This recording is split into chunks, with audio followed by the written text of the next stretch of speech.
Oo, sabi ko nga sa inyo eh. Inuuna nyong trabahuhin, ha? Inuuna nyong trabahuhin yung mga vloggers, ano sabi nyo, fake news. Putang ina, bibigyan ko kayo ngayon ng sample kung sino ang fake news. At nananalangin ako na sana lang ha, sana lang po ang Kongreso ay ipatawag din ang hari ng fake news sa Pilipinas. O ito, pakinggan natin ang fake news sa bayang Pilipinas. Oy, wait lang naman, wait lang, galit ka kaagad eh. O eto ha, pakinggan nyong maigi. Ang mamang punong-puno ng kapekean sa katawan, puros katarantaduhan, wala namang alam. Inuuna yung pagsita sa kalaban sa politika kaysa sa problema ng bayang Pilipinas. Punyemas ka, hindi problema ng Pilipinas ang PDP laban. Ang problema, ang kahirapan. Nilalabanan mo ba? Walay. Oh, so speaking of fake news, pero bago pala yung fake news na yan, merong isang fake news muna tayong meron tayong isang fake news na papakita sa inyo. Wait lang. Eto mga bossing ha. Ito isang fake news to ha. Meron dito halalan, halo-halo. Meron silang ipinalalabas. May ipinalalabas silang listahan ngayon na wag kayong magpapabudol. Ito yung nilalabas nilang listahan. Si Vic Rodriguez, si Bongo, Marcoleta, Amy Marcos, Hinlo, De La Rosa, Philip Salvador, Tolentino, Joey Montemayor, Tito Soto, Ping Lacson, Gringo Onasan. Ayan kasi ganito mga bossing ha, ganito. Simula nitong unang mga araw ng sortie, mga proklamasyon ng mga magkabilang panig, lumalakas mga bossing yung PDP laban. Kasi ba naman, ang campaign manager ba naman ng alyansa ng bagong pulburon, kawatan at saka sinungaling at saka walang napatunayan, wala pang diploma. Tapos lahat pa mga bossing nung mga kandidato nila, puros may mga bahid din ng katarantaduhan. Kaya ang ginagawa nila, minimix match nila. Minimix match nila mga bossing. Oo, para hindi tayo mag-vote straight sa mag-vote straight saan? Sa PDP laban. Alam naman natin, PDP laban, nandyan si Pastor Apollo Kibuloy. O dito sa listahan na to, nandyan ba si Pastor Apollo Kibuloy? Ayaw na ayaw nila. Ayaw na ayaw nila. O sino bang gumawa nito? Ayan Tribune. Utang ina, ayaw na ayaw nila kay Pastor Apollo Kibuloy. Bakit? Paano ba naman? Si Pastor Apollo Kibuloy ang magsusulong ng death penalty sa lahat ng mga kawatan. Dahil mahina ang alyansa ng mga kawatan, ginugulo nila yung PDP laban. Kung makikita nyo rito, ilan yung PDP laban dito? 1, 2, 3, 4, 5, 6. 6 ang PDP laban dito. Tinanggal nila yung ilan. Hindi pala 1, 2, 3, 4, 5, 6. O tama. Sino tinanggal nila? Tinanggal nila si attorney na taga Pangasinan. Tinanggal nila si Pastor Apollo Kibuloy. Sino pa yung tinanggal nila dito? Si Jimmy Bondoc, tinanggal din nila. Huwag tayong papayag ha. Hindi ito ang katotohanan, mali po itong pinalalabas nilang listahan na to. Baka naman mamaya mabudol na naman kayo ha. Hindi po ito ang inagrihan natin. Ang inagrihan ni PRRD at ang ini-endorso ni PRD, PDP laban straight. Siyam lang yan. Mga bossing. Oo mayroon pang pang-sampu yan. Si Ben Tulfo. Siyam lang yan 10. Wag na nyong kompletuhin yung 12. Pabayaan nyo ng blanco yung 11 and 12. Pabayaan nyo ng blanco yun kesa iboto nyo isa sa mga idinagdag nila dito, si Amy Marcos. Ayan, si Francis Tolentino, si Tito Soto, si Lacson, si Unasan, wag na yan, matanda na yan. Mga bossing ha, mga bossing, hindi po ito ang inendorso ni PRRD. Again, Pastor Apollo Kibuloy, number 1 kagad yung unang-unang tantos natin. Hanapin nyo kagad yung number 53. Hanapin nyo kagad number 53. Magkakasunod halos yung mga numero nila. Itong mga to, fake news to ha. Hindi ito sanctioned ng mga Duterte. Hindi rin ito pinapahintulutan ng PDP laban. So pag nakita nyo to, i-flash nyo sa inidoro kagad. Lukutin nyo dahil hindi yan ang ipinaglalaban natin. Ang gusto natin, buo yung PDP laban. Buo. Talagang takot silang manalo si Pastor Kibuloy. Hindi na nga nila pinalalabas sa mga survey, pati ba naman sa mga mix and match, hindi nyo pa rin nilalabas. So talagang dito makikita mo talaga ang laki ng takot nila dito kay Pastor Apollo Kibuloy, number 53 sa balota. Number 53. Oo kaya tatandaan nyo ito. Ano ito budol po ito hindi po ito totoo. Again, public service announcement. Ito pong listahan na to, X.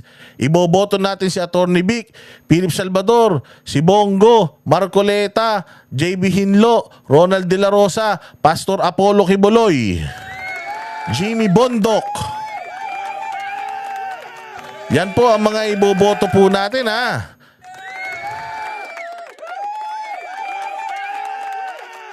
Ayan na. Again, punta na tayo doon sa sinasabi ko sa inyong manloloko. Eto, panoorin natin mga bossing, yung hari ng fake news na nangangampanya ngayon sa bagong alyansa ng mga kawatan. Bagong alyansa ng mga pusakal. Ano sila? BAP. Bagong alyansa ng mga pusakal. Pakinggan ninyo. Itong mga kabalbalan. Itong mga kaululan nung kanilang campaign manager, kung manloloko yung campaign manager, ano ang tawag doon sa mga ikinakampanya? Di katulad din niya, mga loko-loko din. Eto, pasok. Wala kayong maririnig na masamang balita tungkol dito sa ating mga kandidato. Wala daw. Wala daw maririnig na masamang balita tungkol sa mga kandidato niya. Sige, pasok. Wala sa kanila ang nagsisip-sip po sa China. Wala daw. Wala daw sa kanila nagsisip-sip sa China. Pati si Russell Westbrook nagalit. What? 1 minute later. Bilateral agreement with China. We must continue to engage China. Anong Utangin na. Sinungaling, fake news ka talaga, Bongbong. Tricom, patawag nyo na to. So ngayon, wala daw sip-sip sa China. Pero noon, kailangan daw natin ituloy yung relasyon natin sa China. Bongbong. Tanga ka? Putang ina mo ka, hindi ka nahihiya sa sarili mo? Pag napapanood mo itong mga ganitong content, Bongbong, putang ina mo, wala kang hiya.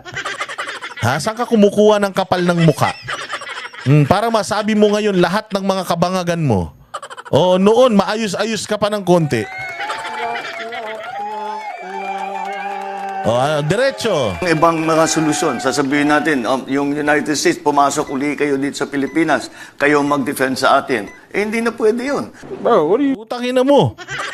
Hindi na pwede yun. Putangina ka nung umupo ka, siyam na EDCA site yung ibinigay mo sa kanila, tratado ka. Ang naman bubudol talaga, manloloko So ganito ang gagawin ng mga hinayupak na yan. Ngayon, mangangako sa inyo yan. Matatamis na salita. Katulad nung ginagawa niya noon. Tapos, pagkatapos niya, pag nakuha na nila yung matamis yung matamis yung boto, anong gagawin na ng mga hinayupak na yan? Wala na silang paki sa inyo. Katulad ng ginagawa ni BBM ngayon. Lahat ng sinasabi niya nung 2022 campaign, tama. Lahat ng gusto natin marinig, naririnig natin. Lahat ng mga proyekto ni Duterte itutuloy. Binoto nyo naman, hindi ba? Galing-galing. Putang ina, pag upo, anong unang-unang ginawa? Inayos lahat ng kayamanan nila. pumunta ng Amerika. Pagbalik, satanas na. Oh, di ba? Ang ayos-ayos. Nandito pa lang, ang ayos-ayos. Putang ina, matino pa. Di ba? Maayos pa itsura. Putya, nagpunta lang ng Amerika. Pagbalik, ang dami ng sungay. Putya, lahat na sinuwag. Sinuwag si Quiboloy, sinuwag ang mga Duterte, sinuwag ang mamamayang Pilipino. Kupal. O, diretso. Talking about, man?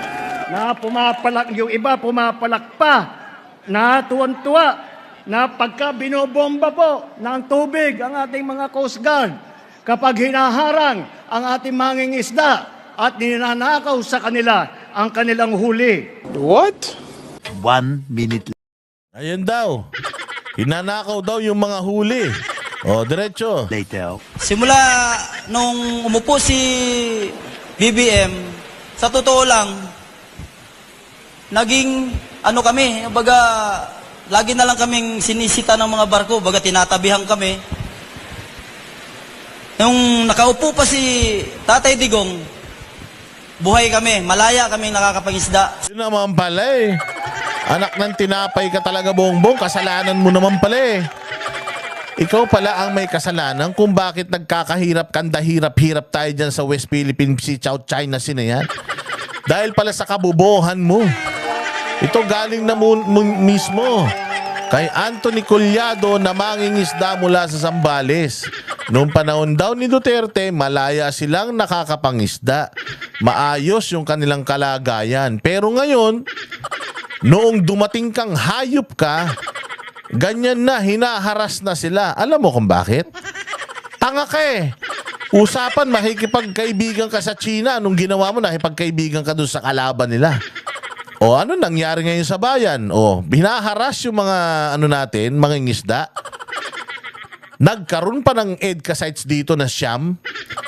Nakapasok pa yung mga Afghanistan na mga Taliban na pwedeng maging mga teroristang bago sa Pilipinas. Yan. Napakagaling mo talaga, Bongbong. Salot ka talaga. Yang pamilya nyo talaga ang salot at ang malas, ang balat sa puwet ng bayang Pilipinas. Switik ka. Animal. O, diretso. Sa Scalboro. Yun po ang totoo. Wala sa kanila ang may bahid ng dugo dahil sa tukhan. What? 1 minute later. Enrile would give a qualified admission that human rights abuses were committed, not just against those who sought to oust President Marcos, but against opposition leaders and even journalists. Oh, galing yan. Galing ito sa alalay mo na yung tatay mo mamamatay tao. Journalist, lahat ng mga tumutuligsa, pinagpapapatay ninyo, pinagkukulong ninyo. Kung magsalita ka, akala mo kalinis-linis ng konsensya mo. Kung magsalita ka, akala mo putang ina uminom ka ng Tide. Pumuti yung kaluluwa mo. Hindi. Putang ina, hindi nyo na maitatago ang history. Alam yan ng buong mundo na yung tatay mo bukod sa pinakamagnanakaw sa Pilipinas, ang daming nangamatay nung panahon niya. Habang kinukulimbat ng tatay mo yung pera ng bayang Pilipinas, ikaw, nasang ka? Sinisinghot mo lahat ng pwede mo singhutin. Kinakain mo lahat ng masasarap na pagkain. Nagpasasa kayo. Kayong pamilya nagpasasa sa pera ng taong bayan.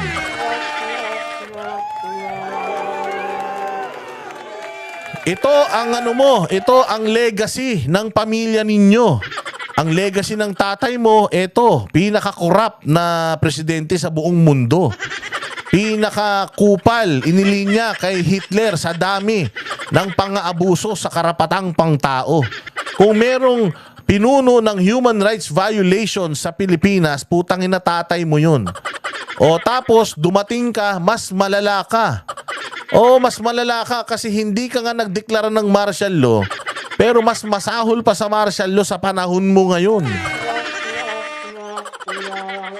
Ganyan kasama ang pamilya nyo at ganyan kabulok ang Marcos na mga pangalan nyo.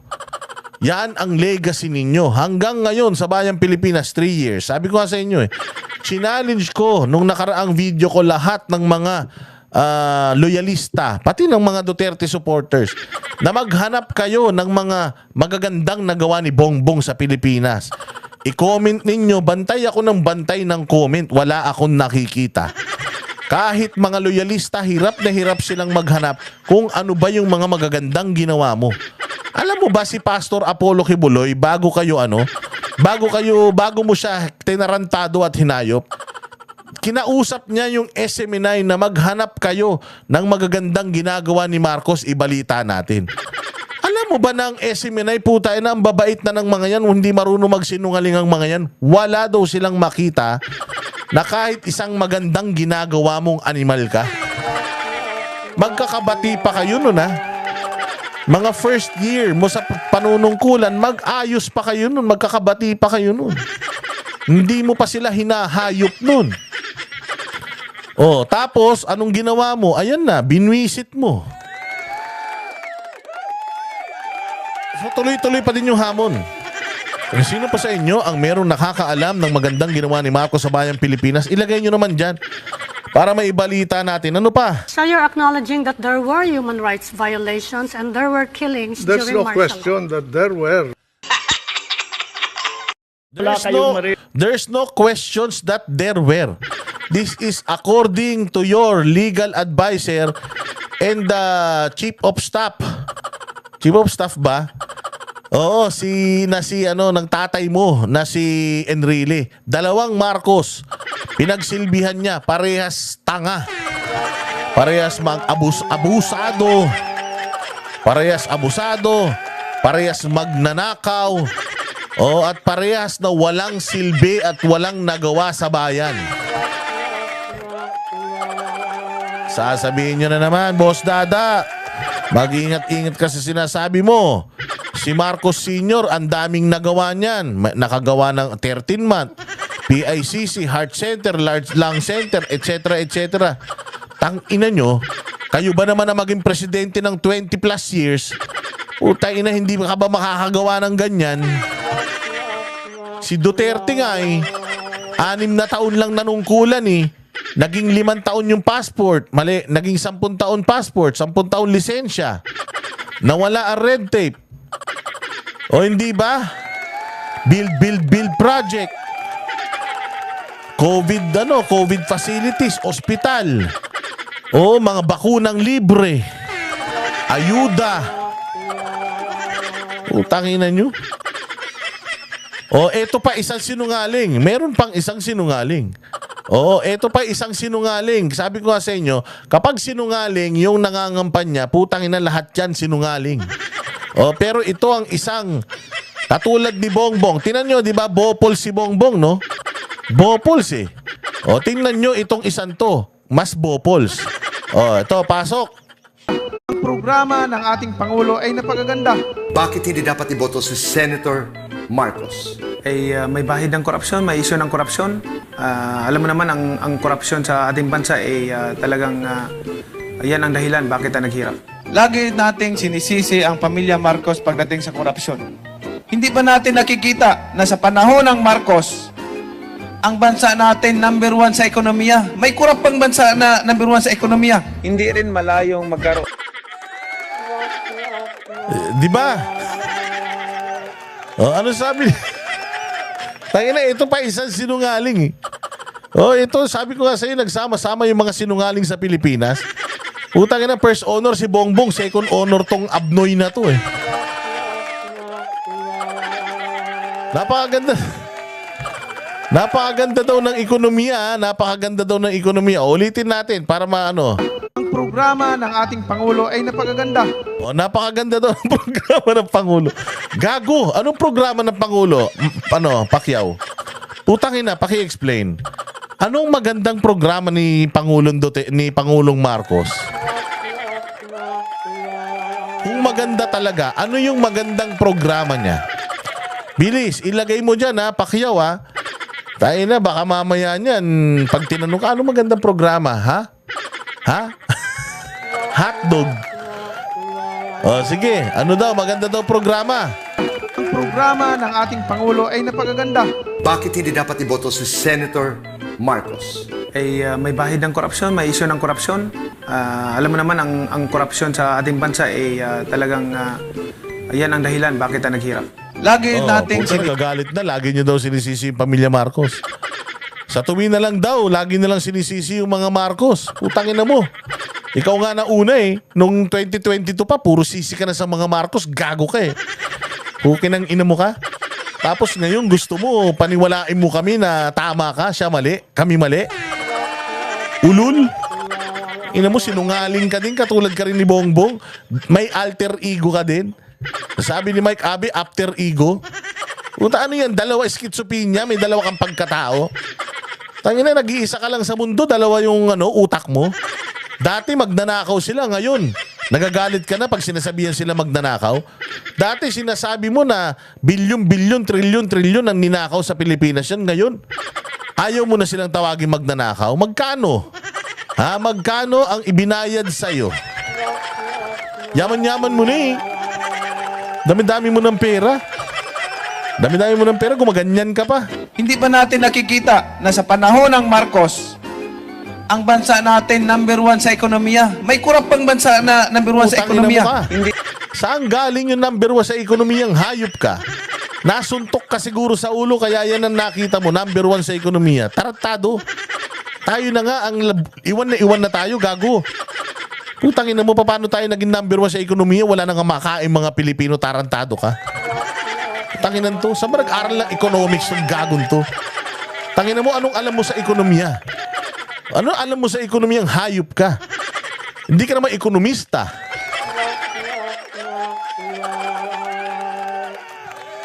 Hindi porkit may mga negosyo ka, magaling ka na sa ekonomiya. Nagkataon lang marami kang pera kaya kaya mo magbukas ng kaliwat kanang negosyo. Pero puta, hindi ka magaling na negosyante, Manny Pacquiao.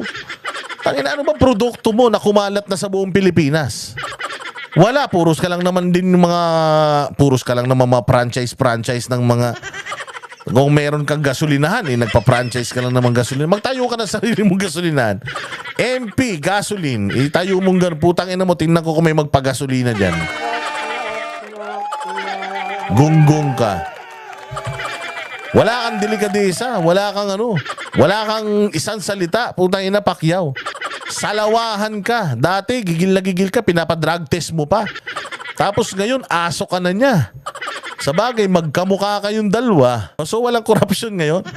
Putang ina mo, Manny Pacquiao, dapat sa'yo, hindi ka na nananalo. O, ano sinasabi niya dati? Anong sinasabi dati ni Manny Pacquiao? Anong sinasabi dati? Ng martial law. Pagka si Bongbong ang I know, ewan ko, binigyan ako ng discernment ng Panginoon at yan ay... Puta, ginamit mo pa Diyos dati. Ginamit mo ang Diyos dati, binigyan ka ng discernment ng Panginoon. Discernment, ha? Puta, tindi pa nung salitang ginamit mo. Discernment, tapos puta sinasabi mo ngayon na hindi totoo yung mga bintang-bintang kay BBM, inaunguna ka sa pagbibintang, kupal ka. Saan ka kumukuha ng kapal ng mukha, Pacquiao? Alam ko matigas ang mukha mo dahil lagi sinusuntok yan. Pero yung kapal ng apog, saan ka kumukuha? Buti nakakaharap ka pa sa salamin. Buti natatawag mo yung sarili mo na pastor. Napakasinungaling mo. Buti nasasabi mo pa talaga sa sarili mo na alagad ka ng Diyos. Ginagamit mo pa salita ng Diyos.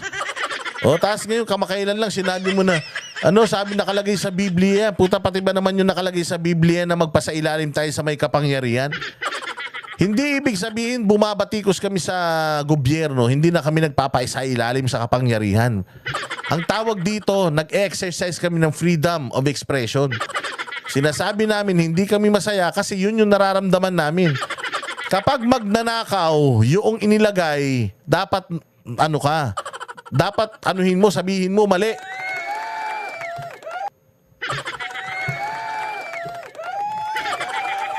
Pag mali, sabihin mo mali. Hindi yung mali, ginagawa mong tama. Ginamit nyo pang Biblia at ang Diyos, hayop ka. Puros kasinungalingan naman lumalabas sa bibig mo. Pagsisihan ng taong bayan. Nung martial law, isipin natin, sila walang batas-batas, sa kanila sila ang batas. So, parang yun ang pag-iisip nila. Pag-isipan ninyong mabuti dahil ang pagsisisi laging nasa uli. Mark my word. Kung Mark my word pang hayop na ito. Ang ina ka, nag-mark my word ka pa. Putang ina ka, tapos ngayon binabago mo yung mga words mo. Ikaw, panoorin mo to, Pacquiao. Tapos, putang ina, tanungin mo yung sarili mo, ba't ko ba nasabi to ngayon? Ba't ba sinabi ko yun noon? Yun ang tanungin mo yung sarili mo. Interviewin mo yung sarili mo, Manny Pacquiao, tumingin ka sa salamin.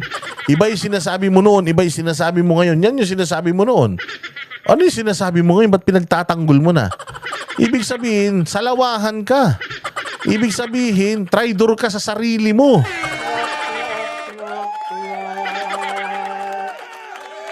Alam ko naman nakalugna utak mo.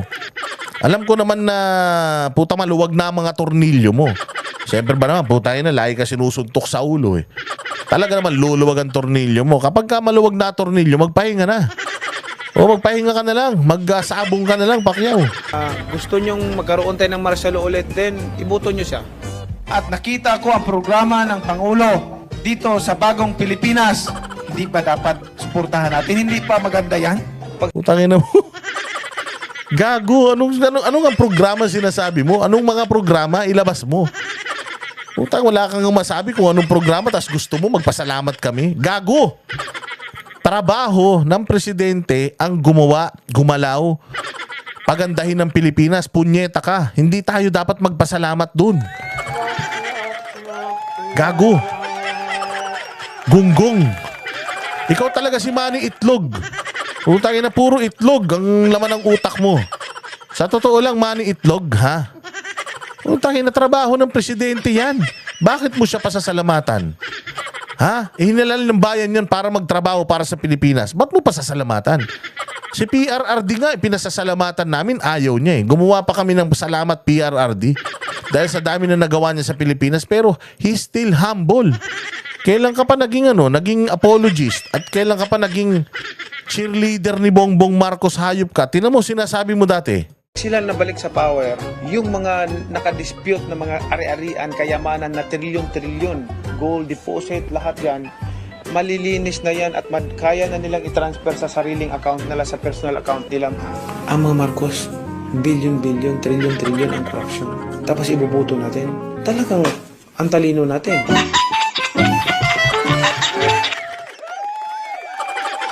Ay, tingnan mo yung mukha, oh. Hindi, ito maaring akala nyo pinaglalaruan lang natin to, pero hindi, seryosong bagay ito. Paano nyo iboboto yung ganitong mga politiko? Yan, yung ganyan mga politiko. Puta, mukhang aso. Oh. Paano inyo iboboto yung ganyang mga politiko? Mga sinungaling. Walang isang salita. Kung hindi nga sila loyal sa mga sarili nilang opinyon eh. Paano pa sila magiging loyal sa inyo bilang tagapaglingkod bayan? Sinira mo ng husto, Manny Pacquiao. Sira na nga yung mukha mo eh. Pati ba naman reputasyon mo, sinira mo. Sabi ko nga sa'yo, disappointed ako, Pacquiao, kasi kaya mo naman tumakbo mag-isa. Tumakbo ka nga ng presidente nung nakaraang eleksyon na mag-isa, ngayon pa kaya senador. Gusto ka pa naman ng tao eh, pero bakit ibinenta mo yung kaluluwa mo sa demonyo? Ha? Bakit ibinenta mo yung kaluluwa mo sa demonyo, Manny Pacquiao? Bakit kailangang ipagtanggol mo yung mga kawatan? Bakit kailangang ipagtanggol mo yung anak ng diktador, anak ng magnanakaw? Bakit kailangan ipagtanggol mo yung kauna-unahang presidente na walang nagawa sa bayang Pilipinas? Saan kayo kumukuha ng mga kapal ng mukha ninyo? O kaya mga kababayan ko, again, vote straight, PDP laban, ha? Kung ilang piraso yan, iboto niyan dare-darecho. Walang ibang ihahalo, sila lang. Siguro ako, kung maglalagay ako ng panglabing isa, siguro ilalagay ko na dyan si Ben Tulfo. Sigurado ako atin yun. Sigurado ako, Duterte talaga yun.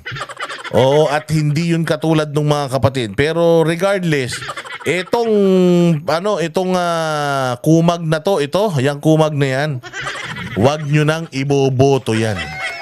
Salot sa lipunan ng mga walang magagawa yan. Para kayong bumoto ng 2 Lito Lapid. Tayo na walang nagawa ito. Walang magagawa ito. Yung walang mga prinsipyo ng mga tao, hindi dapat nagsisilbihan sa mga tao. Lagi niyong tatandaan yan. Okay? Again, maraming salamat mga bossing. Mabuhay po kayong lahat at sana po na-entertain kayo dito sa video na ito. Sa mga na-entertain sa video na ito, please like and share mga bossing. Like, share. At salamat po sa mga nagsusuper thanks. Yung meron dyan puso na may $sign. Yan po yung super thanks. Salamat po sa mga nagsusuper thanks sa atin nung nakaraang video natin. Marami po nagpa-super thanks. Maraming salamat po. Agyaman Aklaunay Apo. Salamat po sa inyong tulong sa channel natin. Magpapatuloy po ang independent ang channel natin. Walang may-ari, walang magbabayad. Lahat babanatan natin basta mali. Banatan natin pag tama, palakpakan natin. Pag may ginawang tama to si Nganga. Oo, natin, palakpakan din natin. Pag nanalo sa boxing yan, Nganga, papalakpakan natin. Oo, pero okay na ako, mag-boxing ka na lang. Suportado kita, pero sa politika, wala kang alam. Wag naman ang dami ng walang silbi sa Senado. Wag ka nang sumama, mayaman ka na masyado. Oo, manahimik ka na lang. Kami ang boses ng masa, hindi natatakot. Katotohanan lang, di kami nalulunod. Walang bahid ng sismis, lahat ay totoo. Kahit sino ka pa, pag mali ka babanatan ka. Walang pinipili kulay, wala kaming kinikilingan. Basta para sa bayan, kami lalaban.